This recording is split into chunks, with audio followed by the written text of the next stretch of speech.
Bonjour à vous tous et merci de recevoir MJC TV pour une 9e saison avec ce rendez-vous de 18 h comme tous les derniers samedis de chaque mois. Toute l'équipe de techniciens est présente tant sur le plateau qu'en régie pour vous présenter une nouvelle émission pleine de belles images. Des reportages qui collent vraiment à l'actualité de Lamballe et de sa région. Au programme de cette émission, un reportage sur un sport dont on a souvent parlé sur MJC TV, le torbal. Le vernissage de la 25e édition de l'exposition d'art figuratif « Regard sur les arts » qui avait lieu hier soir à la collégiale Notre-Dame de Lamballe. Mais pour commencer, les Journées du patrimoine, 32e du nom, qui se sont déroulées un peu partout en France. MJC TV s'est contenté d'aller faire de l'image sur quelques sites de Lamballe et des environs. Il y avait matière. Un reportage de plusieurs caméramans de MJC Vidéo TV. La 32e édition des Journées du patrimoine, qui s'est déroulée le week-end dernier, a mobilisé 12 millions de visiteurs sur les 17 000 sites ouverts au public. Pour cet événement, le secteur de Lamballe a proposé de nombreux sites aux visiteurs. À Lamballe, gros plan sur le haras national, qui fait l'objet d'une demande d'inscription aux monuments historiques. Pôle hippique majeur de la région, le haras national de Lamballe est un site historique avec ses 12 écuries plus que centenaires, sa remise à voiture hippomobile, sa sellerie d'honneur et un ensemble d'équipements exclusivement réservés et dédiés à la filière équine bretonne. Le haras national de Lamballe est un site d'exception aux espaces soignés et fleuris qui a su se renouveler. Ah oui, il faut garder le haras, hein, ça. C'est indispensable. Ah oui, c'est indispensable avec tous les concours et tout ça, il y a toute l'année. Hein. L'association Les Lavoirs de Lamballe, créée en 2004, a pour but de favoriser la restauration des lavoirs privés et publics sur le territoire de Lamballe.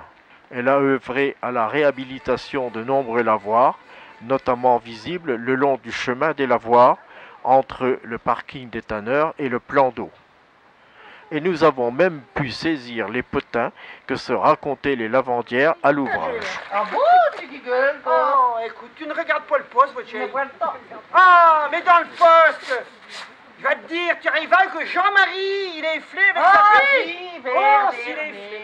Le torchon brûle, ma pauvre. Les bouffées de chaleur ne te regardent pas. Hein, t'as compris? J'ai mal compris. Ben, je vais te dire, puisque tu t'occupes de mes affaires, je vais m'occuper des tannes aussi, moi. Juste un petit.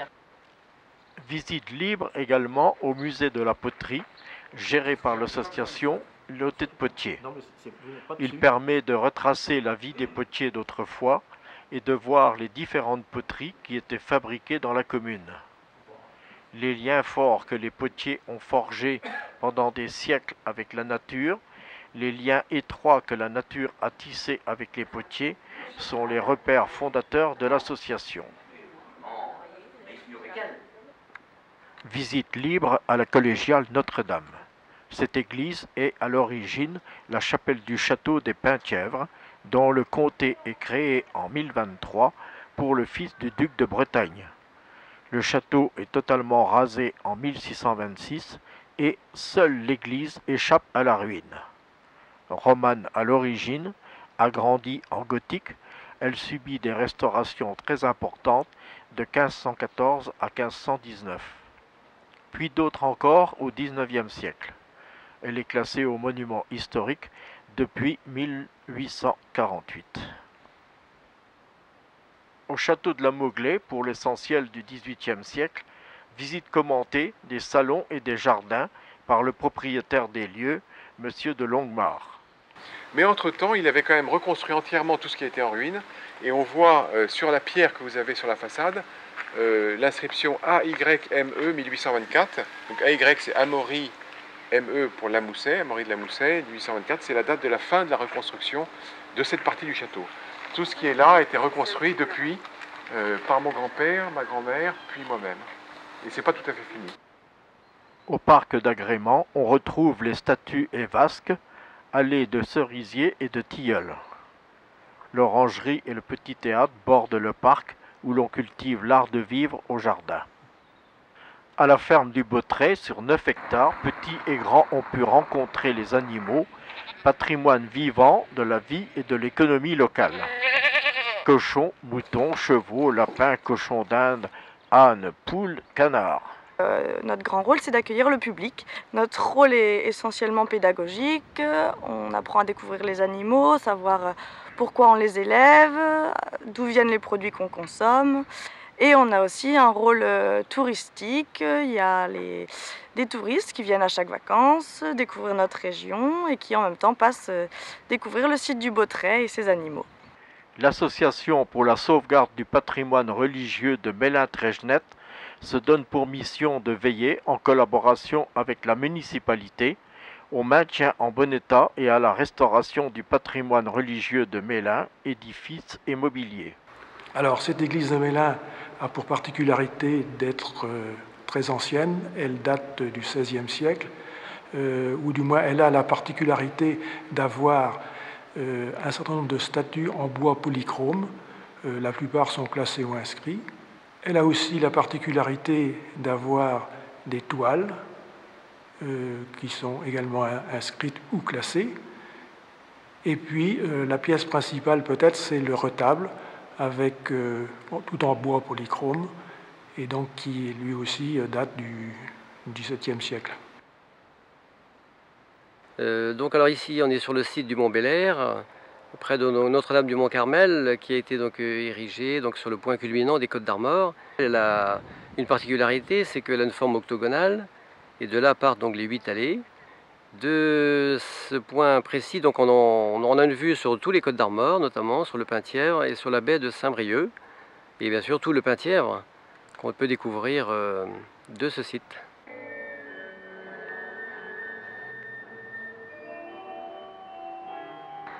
Huit travées de 12 mètres d'ouverture sur une longueur de 237 mètres et une hauteur de 27 mètres, telles sont les mensurations du viaduc des Ponts-Neufs. Construit en 1913 par Louis-Auguste Harel Delanoë pour le chemin de fer des Côtes du Nord sur la ligne Iffignac-Matignon. De nouveau accessible depuis son inauguration le 11 juillet 2014. Il y a donc sous ce pont qui a été construit en 1750, mais en dur cette fois-ci, hein, il ne bouge plus celui-là. Il y a une très belle cascade hein, que vous pouvez admirer en passant donc sur un sentier hein, qui vous permet également, si vous avez l'occasion, de passer sous l'ouvrage, car c'est intéressant de voir le viaduc sous tous ses angles. Hein. Une liste non exhaustive de sites que chacun pouvait découvrir à l'occasion de la 32e édition des Journées du patrimoine.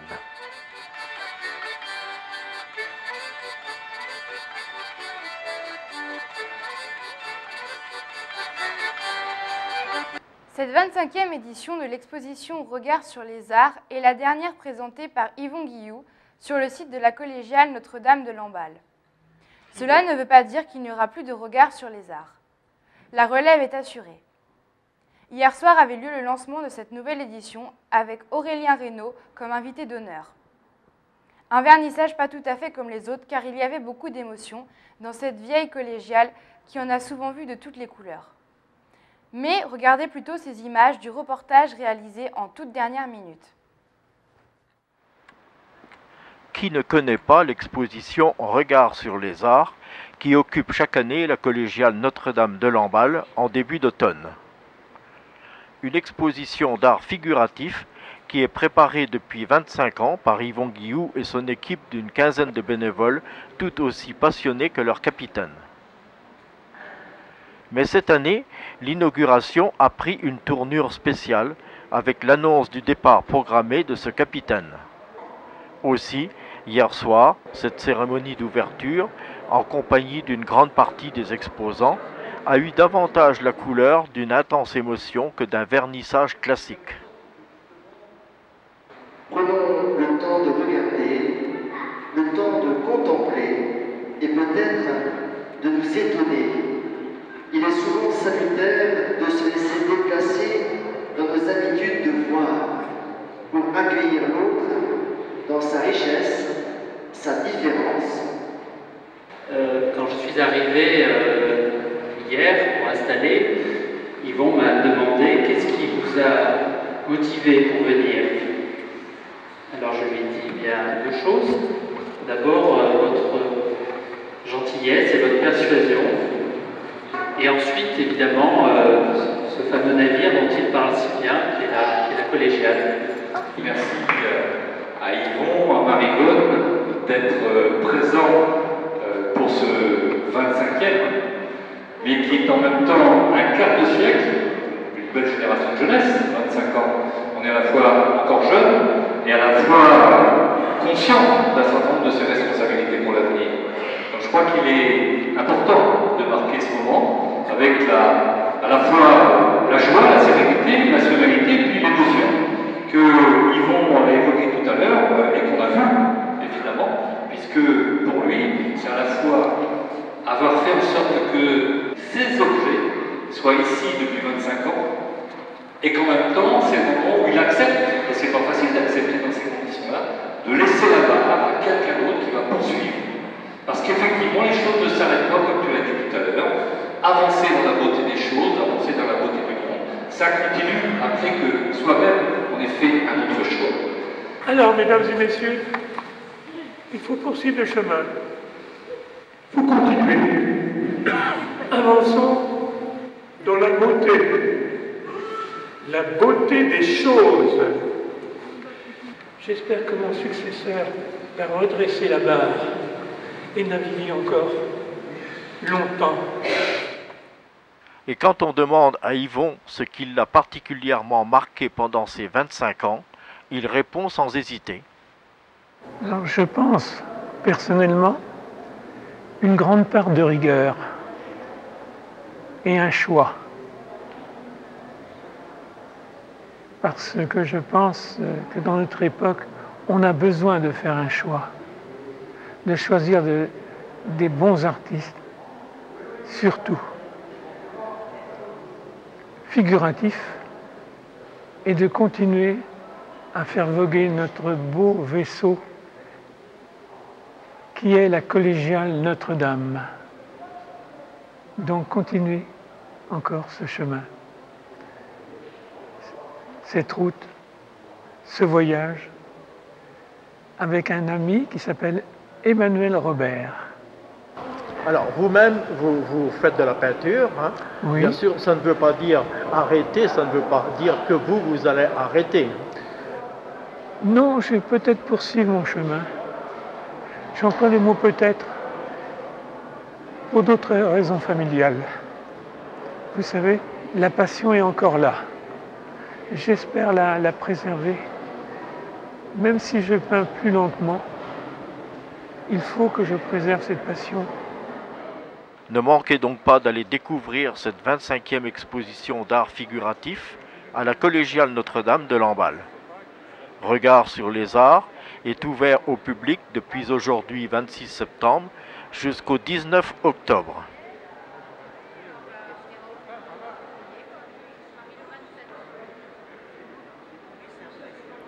En février 2014, lors du championnat de France de Torbal, 3e division, organisé au collège-lycée La Ville d'Avy à Quessoy, notre équipe MJC Vidéo TV avait réalisé une grande première dans ce sport méconnu du grand public, en retransmettant en direct sur Internet tous les matchs de cette journée de compétition. Depuis plus d'1 an, Stéphane Le Coquen poursuit le développement de ce sport, initiation, recrutement des joueurs, joueuses.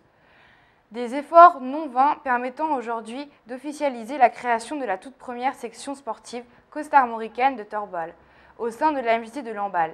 Quelques images d'un de leurs tout premiers entraînements sur Lamballe. C'est à la MJC de Lamballe que Stéphane Le Coquen a décidé de mettre sur pied la première section sportive de Torbal en Côte d'Armor pour la saison 2015-2016. Et c'est au gymnase Roger Boulin, près du lycée Avril, que tout un groupe de personnes déficientes visuelles, mais aussi voyantes, s'entraîne chaque dimanche matin avec Stéphane, aidé de Franck Micard. J'habite Lamballe, je suis non-voyant et je viens donner ici un coup de main au club de Torbal de Lamballe qui vient de se monter. Et moi je suis licencié en première division au club de Poitiers. MJC TV a suivi une de ces séances d'entraînement. Et comme il n'y a pas de terrain spécialement aménagé pour ce sport, il faut commencer par le traçage au sol et la mise en place des différents accessoires, tout cela réalisé par les joueurs eux-mêmes, ce qui demande tout de même un peu de temps. Oui, au moins une demi-heure, voire 45 minutes. On essaye d'améliorer le temps d'installation et de désinstallation, parce que comme il y a au moins... moi, c'est plutôt 3/4 d'heure avant. Il y a aussi le temps de désinstallation de 3/4 d'heure après. Et là, vous voyez, je suis en train de mesurer la hauteur des ficelles qui est au niveau réglementaire pour que le ballon puisse passer. Le but, c'est que le ballon passe en dessous de la ficelle. La ficelle doit être à 40 cm du sol. Dans un premier temps, c'est aussi pédagogique pour mes joueurs et mes joueuses de pouvoir installer eux-mêmes le terrain et de pouvoir maîtriser et mémoriser les mesures. 40 cm de hauteur de ficelle, un terrain de 16 mètres de long sur 7 mètres de large, ça c'est la dimension d'un but, et puis des tapis de 2 mètres sur 1 mètre, etc. Donc il faut scotcher les tapis que vous voyez derrière moi. Donc vous voyez qu'aussi le matériel est artisanal, puisque pour l'instant le club n'a pas de fonds. Donc j'ai trouvé l'idée d'acheter des pieds de parasol. Et mon papa m'a fait des tubes PVC que vous voyez ici, qui permettent que ce soit quand même un minimum facile d'installer tout ça, quoi. Puis, ce sont les échauffements et les ateliers techniques. C'est de l'échauffement, on appelle ça aussi du réveil musculaire. La plupart des joueurs et des joueuses là n'ont pas pratiqué de sport pendant quelques années. Et donc l'idée, c'est de leur apprendre des gestes avant la compétition, de réveil musculaire, d'échauffement pour être prêt, pour ne pas se blesser. Donc on essaye d'échauffer les articulations de la tête jusqu'aux pieds. Et donc vous avez entendu et vous avez vu, c'est Loïc, un des joueurs qui est à même là, qui a souhaité animer cette séance de réveil musculaire. Et Loïc, par exemple, il a 54 ans. Donc lui, il sait très bien, avec son expérience, que lui, plus que d'autres, a besoin de bien réveiller les muscles et d'être prêt pour ne pas se blesser, quoi, le jour J. J'augmente.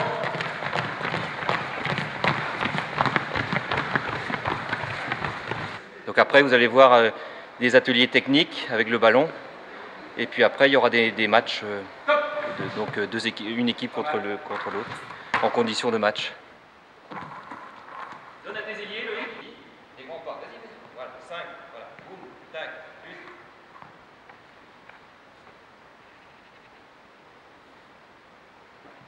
8 secondes.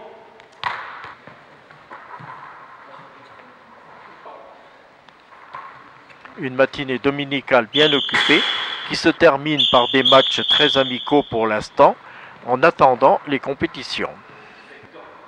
Ils vont vivre leur première compétition le samedi 14 novembre à Laval, au tournoi du Grand Ouest, où il y aura des équipes comme Rennes, comme Laval, comme peut-être Brest et Poitiers, etc., etc.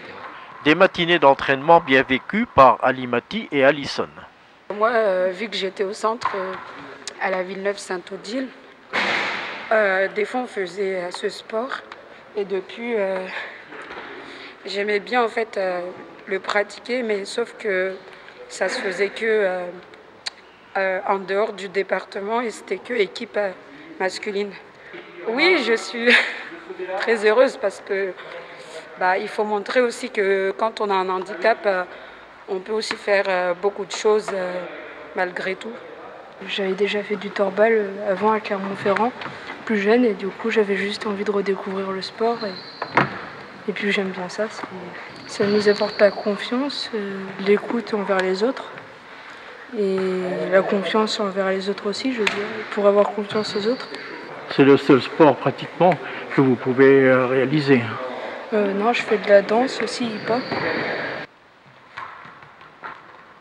Ce projet d'une section sportive de torbal dans les Côtes-d'Armor et à Lamballe, bien qu'intitulé du sport sans y voir, veut aussi ouvrir ce sport aux personnes voyantes afin qu'elles développent de nouvelles compétences et qu'elles découvrent autrement les personnes en situation de handicap.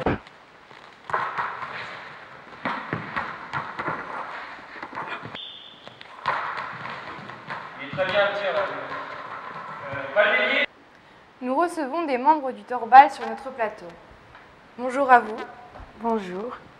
Mademoiselle, pouvez-vous vous présenter? Bonsoir, je m'appelle Alimati, j'ai 26 ans, j'habite Saint-Brieuc, je suis déficient visuel.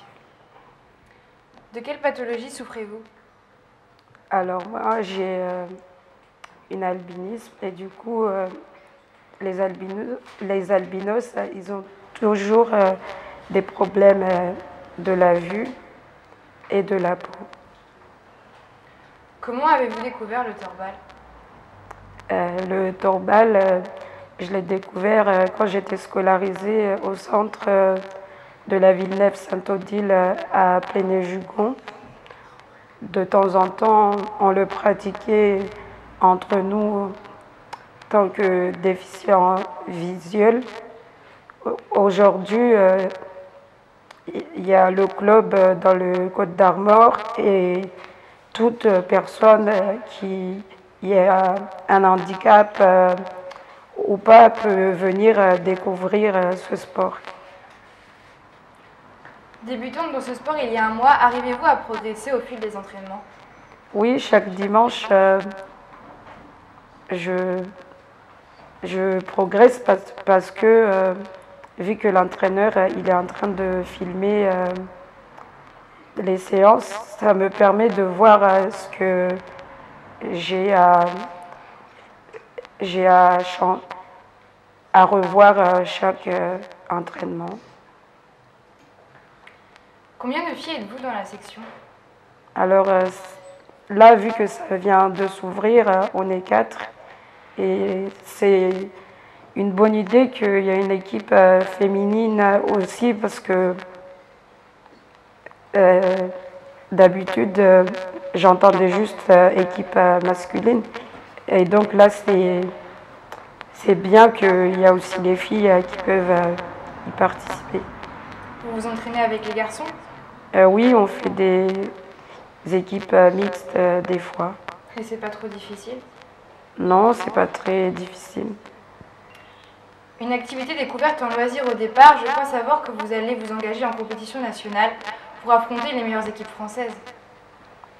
Oui, c'est une bonne idée et une bonne chose parce que du coup on va se déplacer et on va découvrir d'autres personnes aussi. C'est une bonne idée. Monsieur, pouvez-vous vous présenter? Bonsoir et merci déjà de nous accueillir. Moi je m'appelle Loïc, j'ai 54 ans, je viens de Plerneuf et je suis malvoyant. Comment peut-on s'adapter à la perte d'un sens aussi précieux que la vue? C'est pas évident. Si on se retrouve tout seul, ma foi, c'est plutôt compliqué. Mais là, j'ai été amené à me retrouver d'autres associations comme la MDPH, la SAVS. Qu'est-ce que vous apporte la pratique du Torbal? Disons que ça nous permet déjà de rester un peu sociable, parce qu'on aurait plutôt une tendance à se replier sur nous-mêmes. Et ça permet de rencontrer d'autres générations, parce que ce qui est bien dans notre club, c'est il y a 3 générations, les moins de 20 ans, moins de 40 et moins de 60, et on est amené à jouer ensemble. C'est ça qui est bien. C'est le partage. Ouais, un partage, ouais. Activité en loisir au départ, je crois savoir que vous allez vous engager en compétition nationale pour affronter les meilleures équipes françaises également. Oui, on dit toujours que c'est l'appétit vient en mangeant. Et là, ma foi, c'est vrai que partant sur un loisir, au fil des dimanches, comme on s'entraîne beaucoup, ma foi, on prend c'est un entrain entre nous, puis une compétition en fin de compte qui se fait en même temps. Financièrement, votre nouvelle section a-t-elle besoin des particuliers? Quel est le montant de votre budget prévisionnel? Pour l'instant, dans un premier temps, on ne savait pas vers où est-ce qu'on allait. Et comme Stéphane, notre coach, nous a appris qu'on était engagé dans le championnat et que le nombre d'adhérents est comme on a le nombre qu'il faut, on a 2 sections masculines et féminines. À ce sujet, vous avez lancé sur Internet un appel à dons. Ouais. Où cela en est? Pour l'instant, on a la moitié du budget sur le départ. Et c'est pour ça qu'on remercie quand même les différentes personnes qui sont inconnues de nous, que ce soit Daniel, comme François, puis et d'autres personnes. Et c'est pour ça qu'on lance un don participatif pour essayer d'avoir ce budget pour la mi-octobre. Et après un mois de création, avez-vous des remerciements à faire? Disons que je ne sais pas comment je pourrais dire ça. Je peux prendre la parole. Ouais. On remercie la MJC de Lamballe et notamment François. À l'entraîneur aussi qui est là. Sans lui, on ne serait pas là non plus. Et le responsable aussi de la MJC, François Thomas, et toute son équipe. En tout cas, on vous remercie d'avoir accepté notre invitation sur notre plateau à tous. Nous aussi, on vous remercie déjà de nous mettre à l'actualité. Merci encore à Stéphane et aux joueurs qui sont venus nombreux nous parler et nous faire découvrir leur passion, le torbal. C'est ainsi que se termine cette première émission de la saison.